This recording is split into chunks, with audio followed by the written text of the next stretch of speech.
It's Melting Metal Anthony, and today this is what we're fixing. This is a roller for a hay baler. I know nothing about this. This is the first one I've ever worked on, but cracked metal is cracked metal. So what we're gonna do is we're gonna try to realign that. We're gonna try to straighten this. And as you can see, this is actually a cold rolled piece of pipe because there is no seam inside of it. We're gonna need to preheat it and post-heat it once we're done with the welding. But let's go ahead and get into this. So the first thing I'm gonna do is I'm gonna go ahead and I'm gonna plunge cut this crack out. And I think that's gonna relieve some of the tension and allow me to straighten this out a little bit easier. So we'll have to heat this up with a torch and try to beat it back into shape. You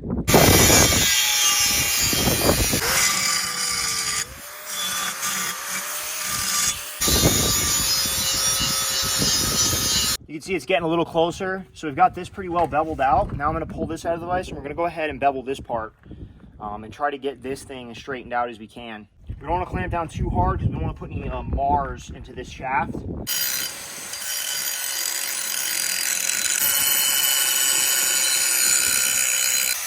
You'll notice that I went from a grinding wheel to a flat disc. I feel like I get better results like that.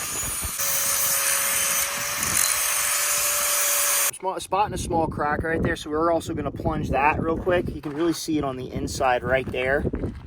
So we need to plunge that with the cutoff wheel, and then the prep is pretty much done on this piece.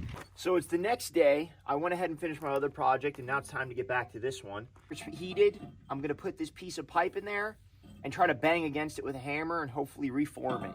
I don't know how well it's going to work, but we're going to do our best, and we're going to try to get this part straightened out.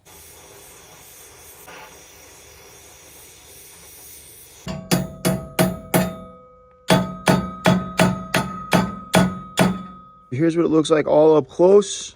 I got it all beveled out. The bevel's pretty even all the way around. We want that so that way we can lay a consistent bead and we get full penetration. And this is pretty well beveled out as well. Got a pretty good land on it, about a 3/32 land. And I can judge the landing because it's about the same width as the rod, as you can see right there. So what we're gonna do is we're gonna go ahead. We're gonna get this thing tacked up. We're gonna pull it out a little bit so we have an open root. We'll tack it, then we're gonna go ahead and preheat it and then weld it out.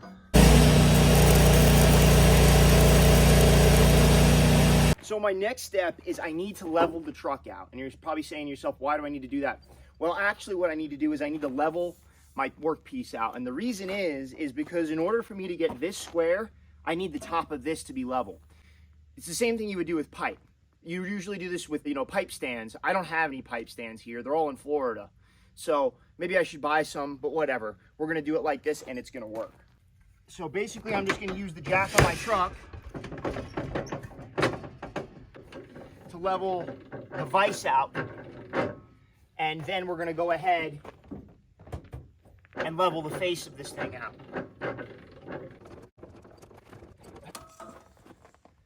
Still got a ways to go.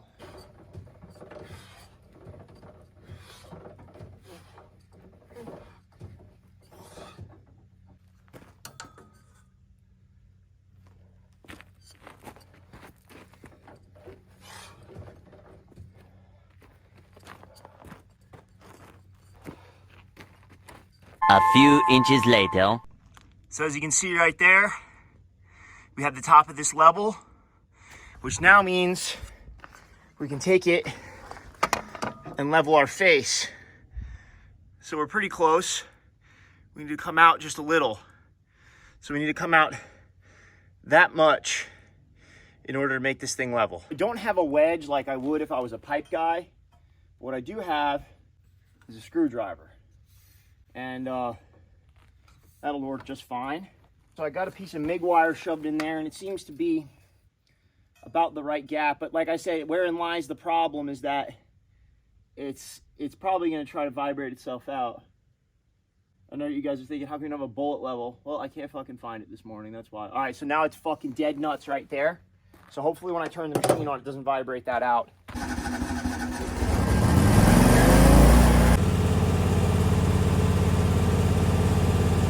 All right, still dead nuts. So we're gonna go ahead and put our tack on top.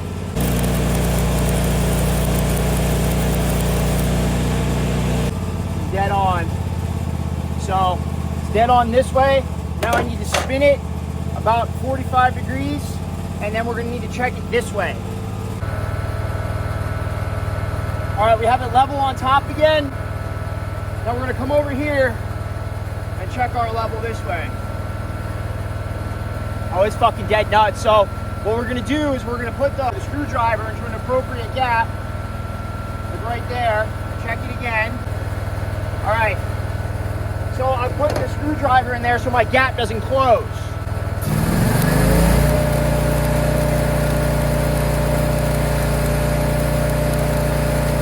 The gap closed just a tiny bit, but we're gonna spin it and we'll tap this side in order to compensate.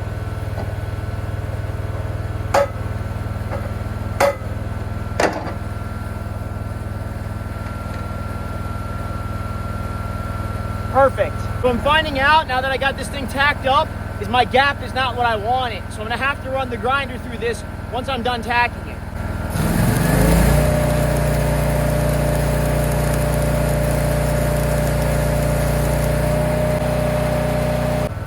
But it's absolutely perfect.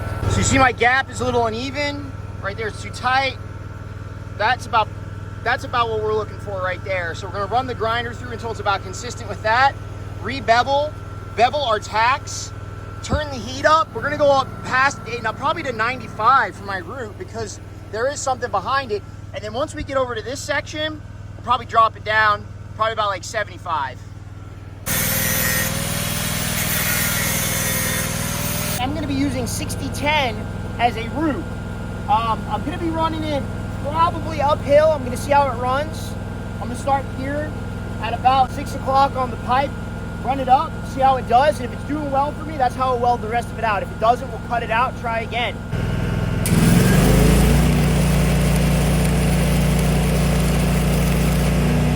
Too hot.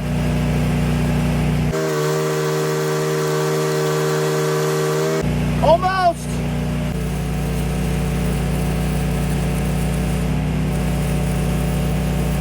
Still a little too hot.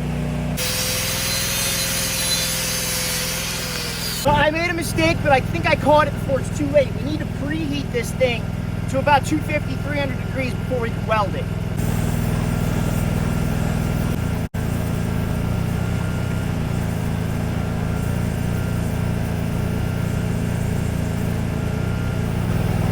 So we got a little hot. It's about 450. So we're gonna let it cool for a second. So I'm gonna continue to weld this thing now. I think we got the right heat into it.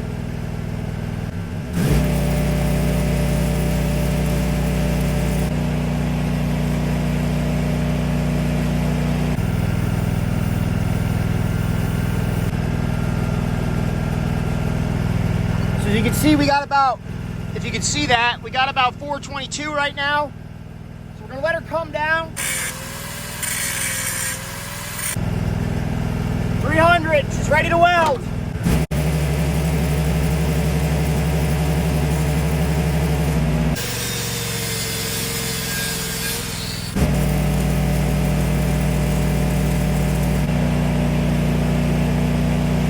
She's staying about 300 now.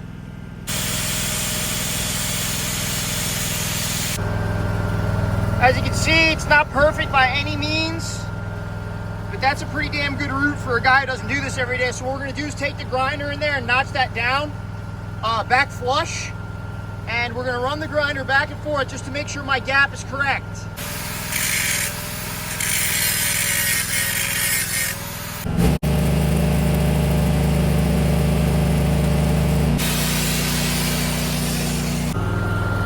Okay, so now we're into the complicated section here. What I'm gonna do first is run my horizontals. I'm gonna spin this so this is right on top. Might as well make it as easy as possible on myself. And then I'll run my uphill here and then my weird little J here.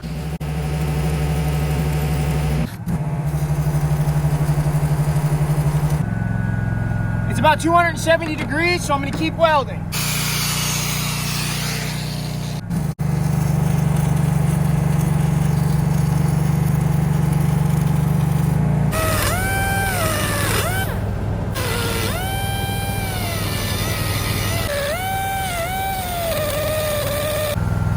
About 268. So that's acceptable to me to weld, because I was thinking between 250 and 300. I'm gonna wire wheel it, inspect the root, make sure there's no defects we don't need to cut out and fix. I have no x-ray machine, obviously, so I can only do what I see on the surface. But this is probably gonna be better than it could have been done by most, so it'll be okay.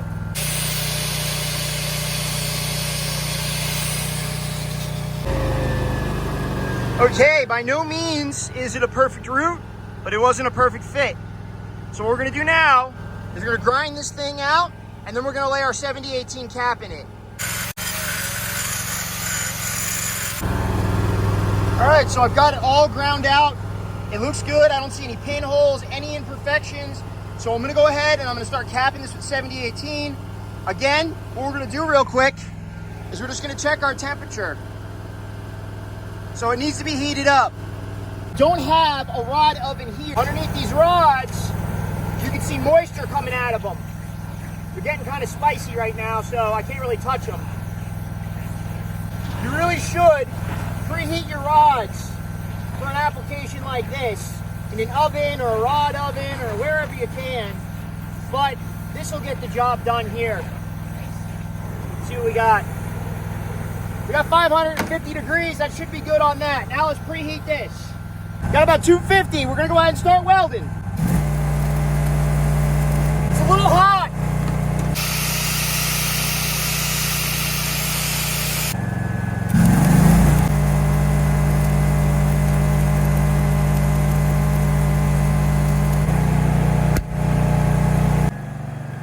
But it's looking okay. We have a wee bit of undercut in it. It's hard to avoid that, so I'm going to turn my amperage down a little bit.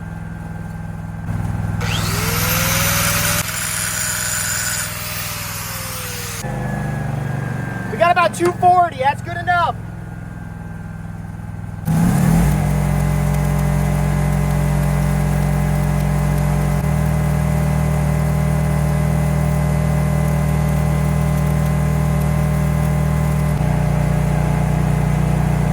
Seems a lot better. I was a little more patient with it and stood in the groove, and you can see it's already starting to peel real nice. It looks like we do have a touch of undercut.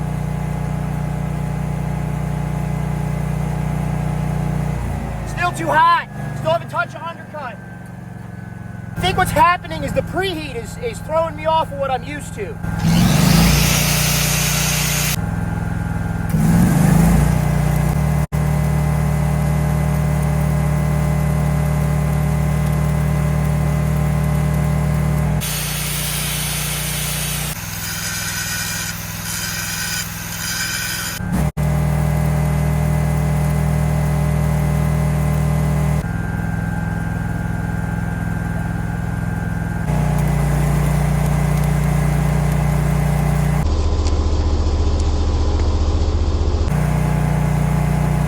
So I just had something really weird happen. I hit something in the material, God knows what's in this shit, and it spit out at me a piece of the weld. So I'm gonna grind it out and basically start this weld again.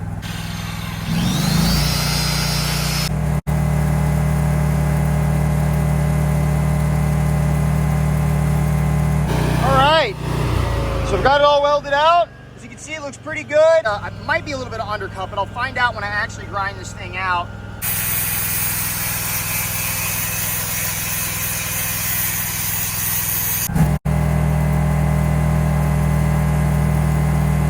So I think the mistake I made was I didn't use 1/8 inch with such a wide gap for the cap. The 6010 was with 30/32 was perfectly fine for the root, but because I had such a wide gap, because now it seems that at least underneath the lens, before I take the slag off, it looks like there's no undercut on this one. Yeah, there's no undercut, and it's because it was a smaller gap I needed to fill. So you live and you learn. I mean, all I can do is correct my mistake and keep moving. So as you can see, that's coming out a lot better. No undercut, no defects. So we're gonna keep it rolling.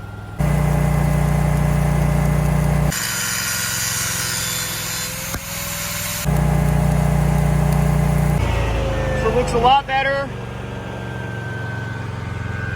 I think that's gonna do it. We still got some slag on there. But I'm gonna wire wheel that up, inspect it, and then we're gonna probably be able to flap that out and call it good.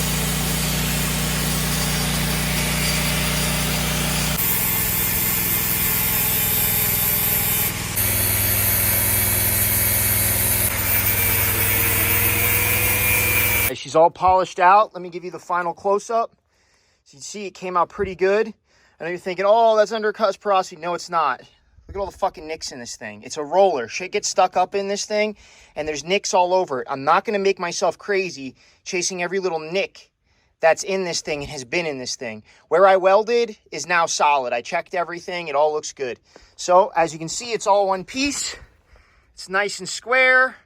It should do the job, and it should get our customer back into business baling hay. All you missed was I post-heated this thing. I post-heated it to about 400, 450 degrees. I'm letting it cool slowly in a fiberglass blanket. As you can see, even the outside of the blanket is about 140 degrees, so we know we got our post-heat in there, and it should be good. Now, it would have been better to bury this in sand, but unfortunately, I don't have any sand. I'm in rural Montana. All I have is rocks and clay, and it would have been way fucking worse for me to put this in clay because all this clay around here stays fucking wet. So, fiberglass blanket it is. All we're trying to do is keep the wind, the atmosphere off of it. I'm sick of you motherfuckers telling me my repair is gonna break. So I'm here with the man that I repaired it for. This is my neighbor, Leif. So Leif, where is the roller in this machine? Because I don't understand this shit at all. Okay, the roller's up on the top. How many bales do you put through it since I repaired it? We have 120 through it right now. 120 through it? Yes. Okay. So, I don't know, I guess this morning or today I've done 20. But I did 102 yesterday. Okay. So, but yeah, so far so good. Right. And all that does is what? Roll on and belt rolls on it. yeah, the belt rolls on it. There's like, there's 4 or 5 rollers up there. Okay. If you want to get in the Yeah, let's go. video it. Why not? So if you guys know, I'm from more of a construction equipment background, so I have no idea how this shit works. When I repair it, I really have to work closely with the customers to make sure it's doing what it's supposed to.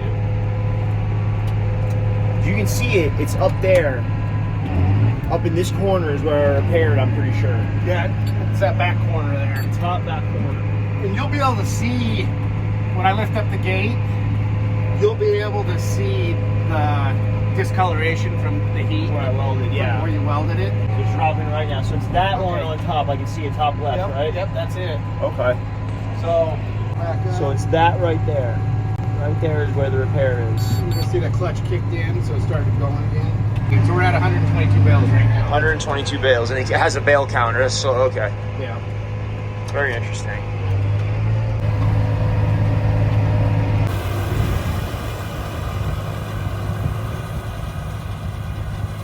Well, there you have it, guys. My repair worked, didn't it? So, up yours. If you didn't like it, you know what to do. Go fuck yourself. If you liked the video and this helped you on maybe a repair that you're going to have to do, like, subscribe, share, go to the website, meltmetal.com, buy a hat, buy a t-shirt, do what you can for your boy. I really appreciate it. And otherwise, have a great day.